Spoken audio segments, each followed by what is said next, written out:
Hello dear students, here I am Vijay Raj. I welcome you all on this beautiful channel Whole Masti Hai. Today we will talk about refraction of light. Hindi में refraction of light को प्रकाश का अपवर्तन कहते हैं। पिछले video में हमने प्रकाश के अपवर्तन के बारे में बात किया था। आज हम प्रकाश के अपवर्तन के नियम देखेंगे।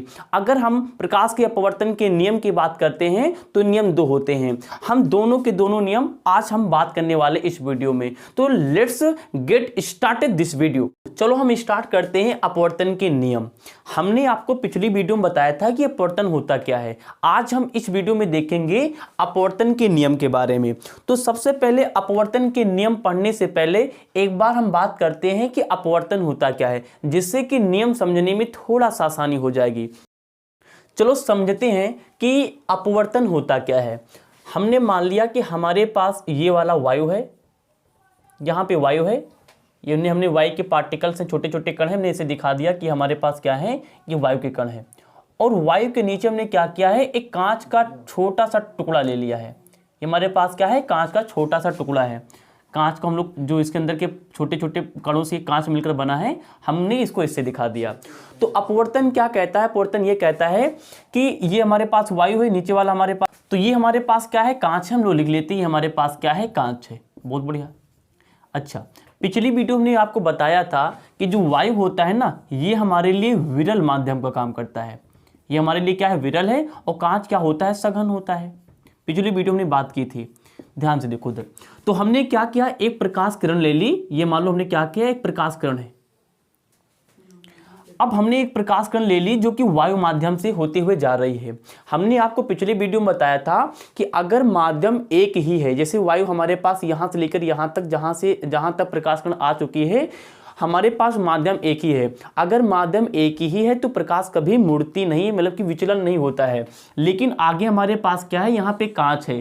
तो हमने आपको पिछली वीडियो में बता रखा है कि जैसे ही आगे कांच मिलेगा तो प्रकाश तो ऐसे जाना चाहिए था, लेकिन वो क्या होता है ना कि अब क्या होगा, वायु में प्रकाश का जो स्पीड होती है वो कांच के अपेक्षा ज़्यादा होती है।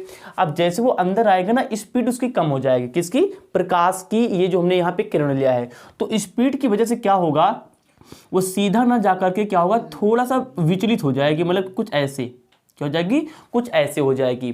अच्छा, ये वाली जो प्रकाश किरण में डाला है, जहां पर टकराती है ना, इस टकराती हुई स्थान से काल्पनिक रेखा खींच दो। ये काल्पनिक रेखा क्या है, काल्पनिक मतलब हमने एज्यूम कर लिया कि एक रेखा है, ठीक है ना, ये एज्यूम कर लिया।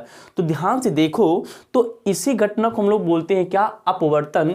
जब एक प्रकाश किरण में डाला तो एक ही माध्यम में वो सीधी रेखा में जा रही थी, लेकिन जैसे दूसरे माध्यम में आ गई, दूसरा माध्यम क्या है, यहाँ पे कांच है, तो वो सीधी जाने के बजाय थोड़ा सा क्या हुआ, ये हम, अच्छा, ये जो हमने काल्पनिक रेखा खींचा ना, इसे हम लोग बोलते हैं अभिलंब। क्या बोलते हैं, अभिलंब। थोड़ा सा ये वाली जो रेखा आई है वो थोड़ा सा अभिलंब की ओर झुक गई है ना, तो इसी घटना को हम लोग क्या बोलते हैं, अपवर्तन बोलते हैं। अच्छा, एक बात, ये जो हमने प्रकाश किरण हम लोग एक माध्यम जो वायु से होती हुई आ रही है ना, इसका एक नाम है जिसे हम लोग बोलते हैं आपतित किरण। और जो ये प्रकाश किरण आने के बाद जो कांच के अंदर विचलित हो गई है ना, ये वाली प्रकाश किरण, इसे हम लोग बोलते हैं अपवर्तित किरण कहते हैं। और ये वाली जो हमारे पास आपतित किरण है, इस कांच के टुकड़े पर जहां पे टकराती है, इस वाले को हम लोग बोलते हैं आपतन बिंदु। आपतन बिंदु बोलते हैं। और ये जो सीधी हमने काल्पनिक रेखा हमने खींचा, ये तो हमारे लिए अभिलंब ही है। तो अब परिभाषा हम लोग बना सकते हैं कि जब कोई आपतित किरण किसी एक माध्यम से होते हुए किसी दूसरे माध्यम में जाती है, तो वह सीधे ना जाकर थोड़ा सा विचलित हो जाती है। इस घटना को क्या बोलते हैं, अपवर्तन बोलते हैं। हमारा टारगेट ये नहीं है, हमारा टारगेट ये है कि अपवर्तन के नियम होते हैं। अगर अपवर्तन के नियम की बात करें तो अपवर्तन हमें दो नियम दिखाता है, ये हमें दो नियम बताता है। तो ये बात हो गई अपवर्तन की। अगर हम इसी वीडियो में अपवर्तन सीखना चाहते हैं तो आप सीख लिए होंगे कि अपवर्तन ये होता है कि अगर एक माध्यम से कोई भी प्रकाश कण जाती है तो दूसरे माध्यम में जाती तो सीधी नहीं जाती, थोड़ा सा बेंड हो जाती, थोड़ा मुड़ जाती है। इस घटना को हम लोग बोलते हैं अपवर्तन। चलो समझते हैं कि अपवर्तन के नियम क्या है। आपको वीडियो में दिख रहा होगा कि हमारे पास यहाँ कॉर्नर पे एक पानी भरा हमारे पास को टैंक नुमा आकृति है। उसमें जब हमने पेंसिल डाला तो पेंसिल हमें पेंसिल का जो पानी का अंदर वाला भाग है वो टूटा हुआ दिखाई दे रहा है। वो टूटा हुआ दिखाई दे रहा है, वो हमारे इसीलिए टूटा हुआ दिखाई दे रहा है कि अपवर्तन की वजह से, क्योंकि प्रकाश जब हमने क्या क्या वहां पे पेंसिल सीधा डालते हैं ना तो सीधा तो जानी चाहिए, लेकिन जब हम देखते हैं ना तो उसका प्रतिबिंब हमें दिखाई देता है, क्योंकि हम वो क्या होती है विचलित हो जाती है। क्योंकि पानी हमारे पास संघन माध्यम था और हमारे पास जो एयर बाहर से हमने पेंसिल डाला था ना वो एयर था, मतलब कि वायु था। तो वायु से डाला और वो जाके वो पानी में चला गया, मतलब सघन में चला गया। तो जाहिर सी बात है एक माध्यम से दूसरे माध्यम में गया, इसीलिए वो टूटी हुई दिखाई देती है, क्योंकि उसका विचलन हो जाता है। तो ये हमारे पास अपवर्तन का अनुप्रयोग भी था। ओके, चलो स्टार्ट करते हैं कि अपवर्तन के हमारे पास दो नियम होते हैं। चलो हम पहले नियम से स्टार्ट करते हैं। पहला नियम क्या है, समझ लो आधे हम नियम अपवर्तन के सीख चुके हैं, क्योंकि हमने यहाँ पे डायग्राम बना लिया। डायग्राम अपवर्तन के नियम के बारे में सब कुछ है। आपसे रिक्वेस्ट है कि जब आप बोर्ड एग्जाम में जाना तो ये चाहे अपवर्तन की परिभाषा लिखने की आ जाए या फिर अपवर्तन के नियम लिखने के लिए आ जाए, दोनों आप लोग दोनों कंडीशन में ये डायग्राम बना के आना। तो पहला नियम क्या कहता है, लेट्स सी, तो देखते हैं। पहला नियम ये कहता है कि ये जो हमारे पास आपतित किरण है ना, हमने लिख लिया आपतित किरण, और जो दूसरी हमारे पास क्या है, ये अपवर्तित, हमने अपवर्तित ले लिया, अपवर्तित किरण। और ये जो हमारे पास एक काल्पनिक रेखा है जिसे हम लोग अभिलंब बोल रहे हैं, हमने लिख लिया अभिलंब। तो पहला नियम हमारे पास शुरू करते हैं कि आपतित किरण और अपवर्तित किरण और ये जो काल्पनिक रेखा अभिलंब है ना, ये तीन हो गए ना, 1 2 3, ये तीनों पता क्या होते हैं, तीनों एक ही बिंदु, तीनों एक ही बिंदु तल पर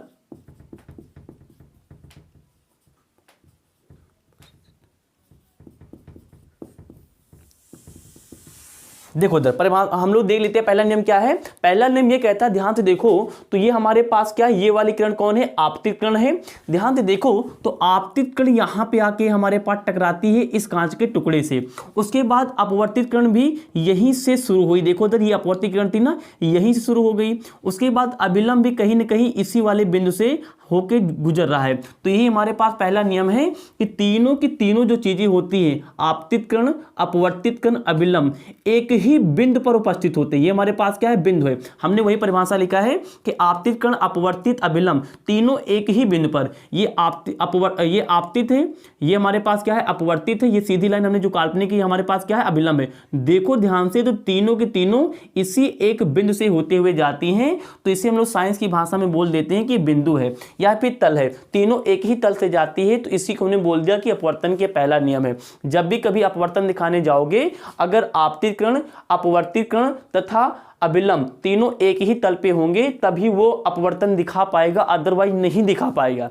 सबसे बड़ी बात है, जैसे कोई आदमी कह रहे हैं कि भैया ये घटना हमारे पास अपवर्तन की है, तो आप चेक करना, क्योंकि अपवर्तन के नियम है, चेक करना कि अगर आपतित किरण, अपवर्तित किरण तथा अभिलंब तीनों एक ही तल पे हैं तब तो अपवर्तन होगा, अदरवाइज अपवर्तन हो ही नहीं सकता। आपको कोई बेवकूफ नहीं बना सकता, क्योंकि आपके पास नियम रखा है, ठीक है ना। पहला नियम होता है खत्म। दूसरा नियम हम लोग चालू करते हैं। दूसरा नियम समझ लेते हैं, ध्यान से देखो। अच्छा एक चीज बताओ, हमारे पास जैसे मान लो ये हमारे पास, अब शॉर्ट कर समझ लेते हैं, जैसे मान लो ऊपर एयर है, नीचे क्या है हमारे पास, ग्लास है।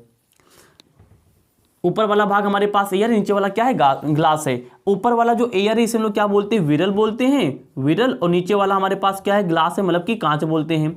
तो आप लोग बताओ, जैसे मान लो हमने क्या किया, पहली प्रकाश किरण ये है और अब ये जाके ऐसे सीधा जाने चाहिए, तो अब क्या होगा, सीधा ना जाके ये थोड़ा सा बेंड हो जाएगी ऐसे। और हमने यहाँ पे काल्पनिक रेखा खींच दी, ये हमने क्या किया, काल्पनिक रेखा खींच दी। अब अच्छा एक बात समझो, यहाँ पे ये जो हमारे पास अभिलंब है, ये जो हमारे पास आपतित किरण है ना, इन दोनों के बीच में कोण बनता है, जिससे हम लोग आई से दिखाते हैं। क्या दिखाते हैं, आई से दिखाते हैं। और ये जो आई है ना, इसे हम लोग आपतन कोण बोलते हैं, आपतन कोण बोलते हैं। सिमिलरली ये वाला जो हमारे पास अपवर्तित किरण है और ये जो अभिलंब है, इनके दोनों के बीच भी क्या बनता है, कोण बनता है, जिसे स्मॉल आर से दिखाते हैं। और ये स्मॉल आर हमारे लिए अपवर्तन कोण कहलाता है। क्या कहलाता है? अपवर्तन कोण कहलाता है। अब ध्यान से देखो, तो अब इस एग्जांपल से समझते हैं कि जैसे मान लो हमारे पास ये आई है, मतलब कि आपतन कोण है, हमने आपतन कोण इतना है हमारे पास, तो अब हमने क्या किया, उसी के अकॉर्डिंगली यहाँ पे देखो इधर, तो अपवर्तन कोण हमारे पास आर इतना हो गया। लेकिन हमने क्या किया, थोड़ा सा इस आई वाले कोण को हमने देखो बढ़ाया, ये देखो हमने क्या किया, बढ़ा दिया। देखो इधर पहले इतना ही था, वीडियो में दिख रहा होगा, पहले हमारे पास क्या था, इतना था, अब की बार हमने क्या किया, थोड़ा सा बढ़ा दिया, क्या, आई मतलब कि आपतन कोण। तो क्या क्या अपवर्तन कोण भी बढ़ जाएगा? तो एक्चुअली जाना चाहिए था सीधे, सीधे नहीं जाएगा, थोड़ा सा बेंड होगा। तो सिमिलरली क्या हुआ, जैसे हमने इसको बढ़ाया तो ये भी क्या हुआ, देखो बढ़ गया।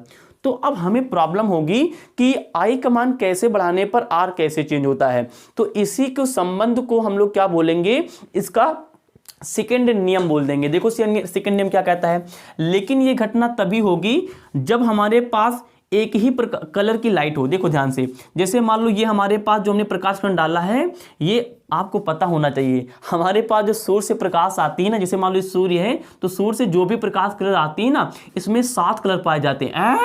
हाँ 7 कलर, हमें केवल एक ही कलर दिखाई देता है, लेकिन हमारे पास जो प्रकाश सूर्य से आ रहा होता है ना, उसमें 7 कलर पाए जाते हैं। अगर आपको देखना है कैसे, तो एक प्रिज्म लो और इस प्रिज्म पर क्या करो, ये सूर्य के प्रकाश को आने दो। तो जैसे ही सूर्य का प्रकाश ये प्रिज्म से बाहर आएगा ना, तुमको वो 7 कलर क्या होंगे, साफो साफ दिखाई देंगे। और वो 7 कलर का आर्डर क्या होता है, क्रम क्या होता है, आपको एक शब्द सिखाया गया होगा, विबग्योर। विबग्योर, ये देखो उधर, तो ये हमारे पास का मतलब क्या होगा कि जो सूर्य से प्रकाश आता है वो 7 कलर में होता है। मतलब कि ये देखो उधर, VIBGYOR, violet, indigo, blue, green, yellow, orange and red, हमारे पास क्या होता है, 7 कलर होता है। लेकिन अब ध्यान दो कि अपवर्तन का जो दूसरा नियम है, ये किसी एक कलर पे डिपेंड करता है। एक कलर की लाइट हो, एक कलर की क्या होनी चाहिए, लाइट होनी चाहिए। मतलब कि ऐसा नहीं कि तुम वायलेट डालोगे लिए तभी ये नियम फॉलो करेगा, इंडिगो के लिए, मतलब कि एक ही लाइट हो, जो तुमने पहले माध्यम में लाइट ली वही सेकंड माध्यम में जानी चाहिए, तभी नियम फॉलो करेगा। तो इसके लिए कंडीशन पहली क्या हो गई, एक कलर की लाइट हो। और दूसरी बात कंडीशन में ये है कि माध्यम अलग होने चाहिए, माध्यम बदले होने चाहिए, बदले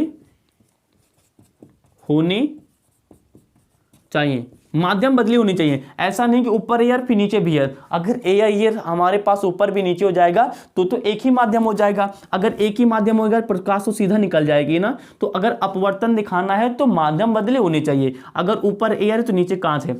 कुछ लोगों के दिमाग में आ रहा होगा कि क्या कांच ऊपर हो सकता है, बिल्कुल हो सकता है, व्हाई नॉट, बिल्कुल हो सकता है, कांच भी ऊपर हो सकता है और ये एयर नीचे हो सकती है, लेकिन माध्यम तो बदले हैं। तब भी ये क्या होगा, ये वाला जो कंडीशन है ये भी अपवर्तन को दिखाएगा। तो अपवर्तन को दिखाने के लिए 2 चीजें होनी चाहिए, एक कलर की लाइट होनी चाहिए और माध्यम बदले होने चाहिए, तभी अपवर्तन दिखेगा। चलो देखते हैं दूसरा नियम क्या कहता है। देखो ध्यान से, दूसरा नियम ये कहता है कि अगर एक ही कलर की लाइट हो और माध्यम बदले हो, तो उस कंडीशन में जो आई है, आई जिसे हम लोग क्या बोल रहे हैं, आई किसे बोल रहे हैं, आपतन कोण है। ये जो आई है ना, इसके बगल में चिपका लो साइन, क्या चिपका लो, साइन चिपका लो। और ये वाला जो हमारे पास है आर, आर क्या बोल रहे हैं, अपवर्तन कोण। इसको जो आई के नीचे लिख दो, हमने आई के नीचे लिख दिया, इसके बगल में चिपका लो साइन। अब इन दोनों का जो अनुपात है ना, वो एक कांस्टेंट मिलेगा। क्या मिलेगा, कांस्टेंट मिलेगा। कांस्टेंट को हिंदी में हम लोग नियतांक के नाम से जानते हैं, नियतांक। ये हमारे पास ये अपवर्तन का दूसरा नियम होता है और इसी दूसरे नियम को हम स्नेल भाई साहब के नाम से जानते हैं। ये बात हमने नहीं बताई, ना तो हवा ने बता दी, ये जो नियम एक साइंटिस्ट थे उन्होंने बताया, जिनका नाम था स्नेल। हम इस वाले वीडियो में केवल अपवर्तन के नियम के बारे में बात कर रहे हैं। अगर अपवर्तन के नियम और स्नेल को एक साथ बताते तो वीडियो लंबी हो जाती, जिससे आपको बोरिंग फील होता। इसीलिए हम केवल इस वीडियो में अपवर्तन के बारे में बात करेंगे। अगले वीडियो में स्नेल के बारे में फुल बात करने वाले हैं। स्नेल ने यह बात कैसे कह दी कि आई के बगल में केवल साइन क्यों आएगा, आर के बगल में यहाँ पे साइन क्यों आएगा, क्यों उन्होंने कह दिया कि आई बटे आर जो अनुपात है कांस्टेंट नियतांक होगा। ये सारी बातें हम अगले वीडियो में करने वाले हैं, जिसमें हम बताएंगे स्नेल के नियम के। अभी हमारा टारगेट यह है कि अपवर्तन के नियम को समझ जाएं, जिससे एग्जाम में आए तो इसको हम लोग फुलफिल तरीके से लिख पाएं। तो आई होप आपको दूसरा नियम समझ में आ गया होगा। एक बार फिर से देख लेते हैं, क्योंकि कंटेंट नहीं बता, अभी पूरा नहीं हुआ। एक बार फिर से देख लो, देखो क्या लिखेंगे, दूसरा नियम ये कहता है कि अगर एक ही कलर की लाइट माध्यम बदले हो तो उस कंडीशन पे जो हमारे पास आई, मतलब कि आपतन कोण की ज्या, आपतन कोण की ज्या, इस जो साइन होता है ना, इंग्लिश में साइन और हिंदी में इसे हम लोग बोलते हैं ज्या। क्या बोलते हैं? ज्या बोलते हैं। इस बात को ध्यान रखना। तो आपतन कोण की ज्या मतलब कि आई, साइन आई, और अपवर्तन कोण की ज्या मतलब कि साइन आर का जो अनुपात होता है, कोई चीज बटे में लिखा हो ना तो उसे अनुपात कहा करो। चलो मैथ का थोड़ा सा नियम समझते हैं। जैसे लिखा है 2/3, तो इसे 2/3 बोलो या 2:3 बोलो, दोनों बात क्या है? एक ही है। तो 2/3 बोलो या 2:3 बोलो, तो बटे में लिखा तो इसे अनुपात बोल सकते हैं, क्योंकि ये बताता है, मैथ का नियम है। तो उन्होंने यही बात बताई कि साइन आई साइन आर का मान क्या होगा? कांस्टेंट होगा। एक बार नियम एक बार फिर से दोहराते हैं। एक ही कलर की लाइट के लिए अगर माध्यम बदले हो तो आपतन कोण की ज्या और अपवर्तन कोण की ज्या का अनुपात जो है एक नियतांक के बराबर होगा। वन मोर टाइम, अगर एक ही कलर की लाइट के लिए माध्यम बदले हो तो आपतन कोण की ज्या और अपवर्तन कोण की ज्या का जो अनुपात है एक नियतांक के बराबर होता है। तो ये हमारे पास हो गए अपवर्तन के दो नियम। हम अगले वीडियो में फुल कॉन्सेप्ट के थ्रू बताएंगे कि हमने यहाँ पे आई के साथ में साइन क्यों लिया, आर के साथ में साइन ही क्यों लिया, और इनको बटे में लेकर नियतांक शब्द क्यों बोला, और यहाँ पे नियतांक का क्या आता है। अब बताया दे रहे नियतांक पे यहाँ पे एक एन आता है। ये एन क्या है अगर आपको जानना है तो हमारी अगली वीडियो जरूर देखें, जिसमें हम आपको बताएंगे नियतांक एन तो हम लोग रिप्रेजेंट करते हैं, दिखाते हैं ये एन क्या होता है। ये एसनेल भाई साहब ने बताया था। हम पिछली मतलब कि जो आगे वाली वीडियो आने वाली है उसमें बात करेंगे। अगर आपको वीडियो पसंद लगी हो तो प्लीज अपने दोस्तों के बीच में इस वीडियो को वायरल करो, जिससे कि हमारा जो मोटिवेशन है वीडियो को बनाने के प्रति थोड़ा सा बढ़ सके, और हम आपके लिए इसी प्रकार की मतलब कि इन्फॉर्मेटिव वीडियो को हम आपके लिए बना सकें। Thanks for watching, wish you all the very best. Okay.